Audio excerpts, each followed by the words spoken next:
गुरु पूर्णिमा यानी कि आई के दिन के ई ब्लॉग के पार्ट दोसर है जिसमें माँ कहलखिन जे आई हम फूल भोर में नहीं तोड़लिए कियाकि माला सब बनेबाक छै मुरझा देते तो अहाँ जे छै सबसे पहले फूल तोड़ लिअ और फूल तोड़ कऽ माला ई सब बना लिअ। तो एहिठमन जे छै से हम फूल तोड़ऽ लगलहुँ तो जतेक भी फूल छलैए सब अड़हुल छलैए तो अड़हुल एक लाइन से तोड़ऽ लगलहुँ। हमरा ने फूल तोड़ऽमे एतेक मोन लागैए ना कि की कहू। और हमर एकटा और खासियत हम अहाँके बताबै छी, हमरा फूल तोड़ऽमे मोन लागैए लेकिन ई नहि छै जे हम फूलके पूरा सुड्डाह कऽ दै छियै।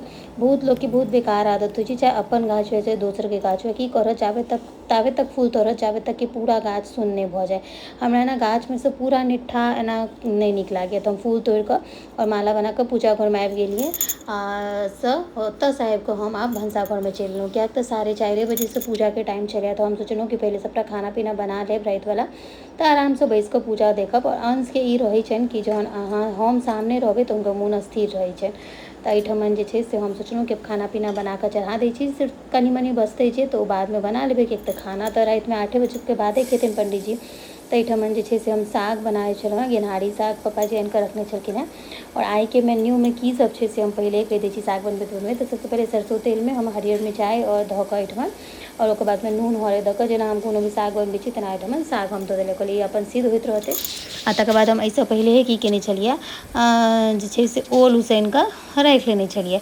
मेन्यूमे छै ओलके सन्ना, साग भूजल, तकर बादमे मटर पनीरके तरकारी जेकि अंशके फेवरेट और पसंदीदा छनि। और इम्हर राहरिके दालि, भात और फिर 5-6 रङ्गके तरुआ, पापड़, धनिया पुदीना टमाटरके चटनी जे सबके पसंदीदा छै। सबके हमरा हाथके धनिया पुदीना टमाटरके चटनी बहुत पसंद पड़ै छनि से।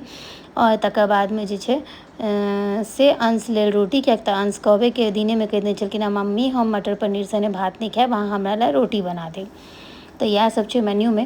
तऽ आब एक लगा कऽ सबटा बारी बारीसँ करै छी। माँ एहिठमन हमरा कहल आयल छलखिन हेँ कि इम्हरसँ फुर्सत भऽ जायत तऽ कनि अरपन दऽ देबै अहाँ। तऽ हम कहलियनि जे बस हमरा 10 मिनट 15 मिनट और लागत तऽ तकर बाद हम अरपन दऽ देबै। अरपनवला और पूजावला ब्लॉग अहाँ जे अइ से अहाँ सबके अगिला पार्टमे देखत तऽ देखऽ लए भेटत। भऽ सकैए ओ आइ नहियो भेटय, काल्हि पोस्ट करब किएक तऽ आइ 2टा हम ऑलरेडी पोस्ट कऽ चुकल छी। तऽ इम्हर हम ओलके सन्ना जे छै से किएक तऽ ओलके एकटा ई होइ छै ने कि ओकरा गरमे गरमे गूड़ि लिअ तऽ ठीक रहै छै, नहि तऽ फेर बादमे मतलब कठोर भऽ जाइ छै। तऽ इम्हर ओल हम जे छै से मिलबै छलहुँ हेँ। इम्हर हमर साग भऽ गेल छलै। साग जहन पूरा नीकसँ भुजा जाइ छै तकर बाद ओहिमे कनि ऊपरसँ सरसो तेल और हरियर मिरचाइ दऽ देबै और दऽ कऽ बस मिला कऽ ओकरा बर्तनमे हम अजबारि लै छी। बहुत लोक नीचा उतारि कऽ फेर ओकरा हाथसँ सनै छथिन, लेकिन हम जे छै से की करै छी पूरा लोहिएमे खूब नीकसँ मिला लै छी और बस ओहिमे सरसो तेल और मिरचाइ दऽ कऽ मिला लै छी। कि हमरा ने मिरचाइसँ एकटा बहुत बड़का समस्या अइ कि अगर हम छू लै छियै तऽ हमरा हाथ बहुत बेसी भकभकाए लगैए। अहूँ सबके साथ एना होइए कि नहि कहब, बहुत गोटाके नहि लागै छै, आसानीसँ कऽ लै छथिन लेकिन हमरा लागैए। तकर बाद माँ जे छै से मुन्नीके पठा देने छलखिन हेँ, यानी कि हमर जे हेल्पर छथिन जो दीदीके किछु मदद लगतै काट कूटमे तऽ कऽ देत। आयल छलै किछु किछु केलक है। तकर बाद हम कहलियै जे जो अचारके तेल निकालि कऽ लेने आ कनि देबै ओलके चटनीमे। तऽ इम्हर जे छै से हम पनीर काटै छलहुँ हेँ, मटर पनीरके लेल। इम्हर हमर साग बनि गेल, दालि बनि गेल और जे छै ओलके चटनी सेहो हम पूरा मैश कऽ लेने छलहुँ हेँ। और इम्हर हम मसाला तैयार करै छलहुँ हेँ मटर पनीरके लेल। तऽ ई जे हमर हेल्पर छलै ओ पूछै छलै जे दीदी हमरा बताउ मसाला की तैयार केलियै, अहाँके हाथके तरकारी बिना प्याज लहसुनके बहुत स्वादिष्ट बनैए।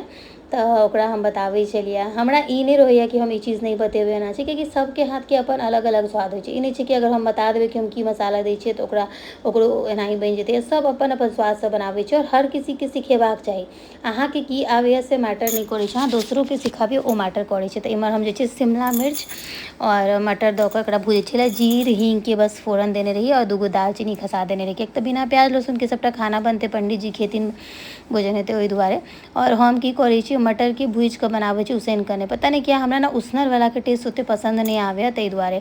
और इम्हर हम साथे साथे ओलके चटनी सेहो बनबै छलहुँ हेँ और मटरके मसाला दै छलियै। माँ फेर रिमाइंड करऽ लेलखिन कि भऽ गेल तऽ जल्दी चलू, टाइम भऽ गेल छै, आब ई सब बादमे करब, कनिक अरपन दऽ दियौ।